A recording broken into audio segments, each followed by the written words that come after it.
Alex is a process automation engineer at growing e-commerce company. Was assigned an important task. The company had recently integrated a new inventory management system and the IT needed a way to fetch product stock label through get request and update stock after a sales, that is post request. Doing this manually was tedious and Alex knew UiPath could be the perfect solution. In this video, we'll talk about how to use web API using UiPath.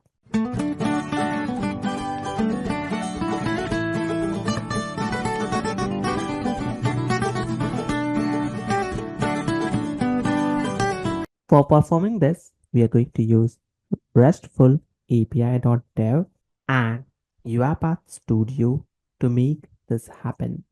We'll discuss about solutions for Alex where he was struggling with e-commerce data. The challenges are every time a customer placed an order, system required to get requests. That means retrieve the latest stock labels from the supplier API and posting request to update the supplier's database to reserve the order quantity. For doing that, I will just drag and drop one sequence and here we'll add get activities. Now we'll drag and drop HTTP request wizard where I have to configure endpointers, request method as well as accept response. So in request method, you can see get, post, put, delete. These are the methods available. Response is JSON, XML, and custom. And the timeout is 6000 milliseconds. Response contains the response body whenever we'll do the preview.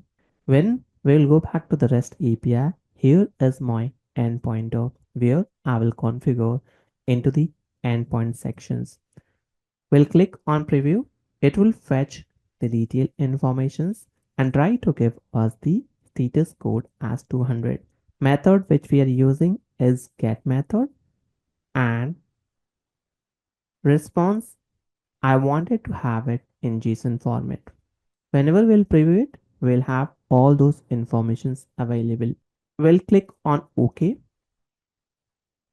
and here to get the responses, I will just create one variable on pressing Ctrl K to have status code as well as the response value. First, I wanted to get the status code, but for the response value, we'll also create a new variable to generate the response content. And whenever we'll run this code, we'll have this complete file generated in JSON format, which is not much easier to read it. The response status is completed, status code is 200, but to make it human readable, we will do deserialize JSON. Before that, we can also add a log message that is the info, and here we'll add response content, which will be generated after running the code. Here we got the status code 200.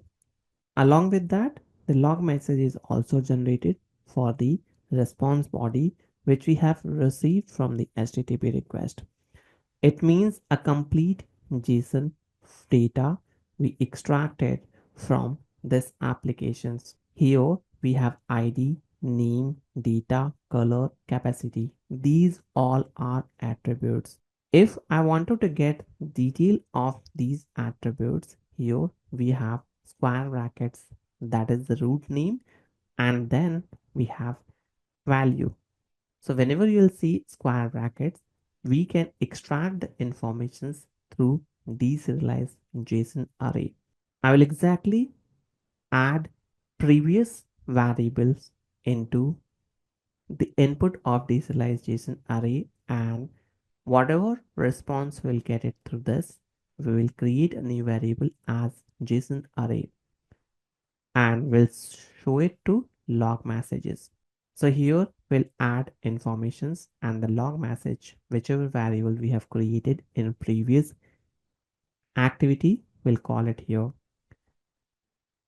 For calling first instance, I'm adding here 0, that is initial array. So it will call it out details of first attributes. Now we got theta scores 200 because of the first message. And when we'll go to the log messages, you can see I got ID for the first ID, name, data, and everything. Because we have selected first attributes, that's the reason it displayed the first thing. If you wanted to make the changes for the second one or maybe for some specific contents, you can get it. To verify it, you can see these are the value which we got from the previous step. Now if I wanted to just get the ID, we'll just add array 0 and post that we add the ID. So we'll just extract the ID details itself. Now this message box is generated. After that, whenever we'll go to the output, you can see first ID is extracted successfully.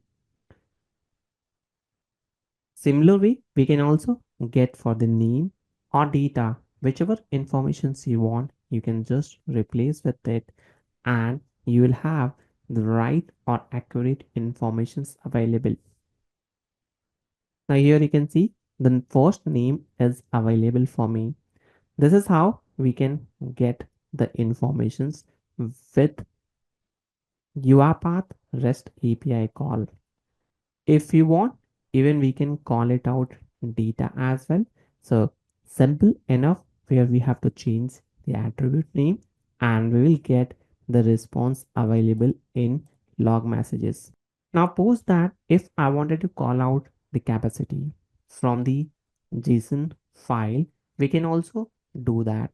The more you'll go into deeper, we have to add into the log messages, and that's how the informations will be quickly printed into log message file, which is much easier to extract any informations from web pages through UiPath REST API calls. We can also build the REST API for different IDs as well, which is much easier by using list of object IDs, where we'll try to just get detail from specific informations rather than appearing or rather than extracting from every objects. And here you can always play around with this get method, where you can copy and paste exactly same wizards here and extract informations quickly. It is very simple enough. We have to just navigate into the sections and do some actions, copy and paste this informations, and that's how you will get response. Instead of 7, we can also add objects of 4, where you will have data extracted for the fourth one in the preview responses. Exactly same thing you can also generate it for other wizards as well. So here, what is the impact? With this automation in place, order placing becomes faster for Alex and error free. The RT team no longer had to manually check stock labels. The company improved its supply chain efficiency. So Alex's boss was impressed, and soon other departments started asking for more API integrations. Now, after watching this, have you ever automated API calls in your path? What challenges did you face? Let me know in the comments. If you found this video useful, give it a thumbs up and don't forget to subscribe for more automations inside. I've already created lot of videos on other RPA tool which is helping to the RPA developers as well as industry expert. If you wanted to become an expert on different technologies, feel free to refer for my complete playlist for UiPath, Automation Anywhere, and Power Automate. And if you wanted to learn any specific topic, feel free to add the topic name in comment sections. I will be happy to create more video related to that topic. That's all for today. We'll see you in next video.